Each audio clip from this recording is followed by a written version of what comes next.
নমস্কার বন্ধুরা, সুধা ভিলেজ ব্লগে আপনাদের সবাইকে স্বাগত। আবার একটা নতুন ব্লগ নিয়ে চলে এলাম। আপনারা আমার সঙ্গে থাকুন আর শুরু থেকে শেষ পর্যন্ত ব্লগটা দেখতে থাকুন। আশা করি আজকের ব্লগটা ভালো লাগবে।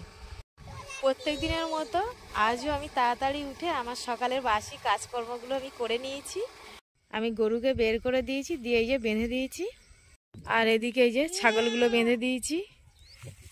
আর ভাবলাম একটু মাঠের দিকে একটু রোয়াগুলো দেখে নিই, অনেক সময় উঠে যায় রোয়া, তা রোয়াগুলো দেখে নিলাম।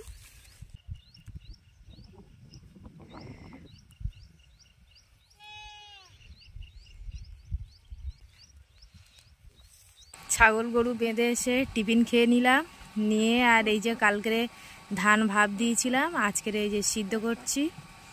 তো ধানটা তাহলে সিদ্ধ করে নিই, বসিয়ে দিয়েছি উনুনে। এবার আমি উনুনটা ধরিয়ে দেবো। এই দেখুন ধানটা আমার ভেবে গেছে, এই যে ভাপ দিয়ে উঠেছে। এখন পুরো মাথাটা ভাবেনি, এই ধার ধরে ধরে উঠেছে ভাব। এই দেখুন দুটো হাঁড়ি একদম ভেবে গেছে। এবার আমি নামিয়ে নেবো একটা একটা করে। আমার সব ধান সিদ্ধ হয়ে গেছে আর দুপুরে রান্নাও হয়ে গেছিলো, আমরা খেয়ে নিয়েছি সবাই। আর এখন ধানগুলো রোদে দেবো। আর সকাল থেকে দেখছি না রোদ ছিল, এখন দেখছি রোদটাও কম, মেঘলা মেঘলা লাগছে ওই একটা। দেখি ধানগুলো আমি রোদে দিই, শুকনো হয় কি দেখি।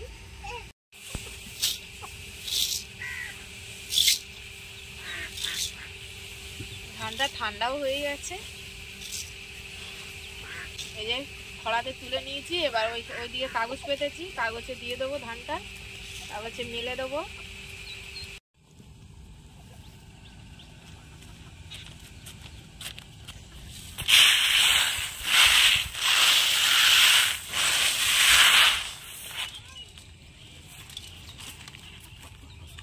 এইভাবে আমি সব ধানগুলো মেলে দেবো। ধানগুলো গামলায় করে এনে যে কাগজে দিয়েছি, আর এইভাবে আমি হাত দিয়ে সব মেলে দিচ্ছি। আর রোদটাও বেরিয়েছে একটু, যাতে তাড়াতাড়ি শুকিয়ে যায়, যেন পাতলা করে দিয়েছি ধানটা।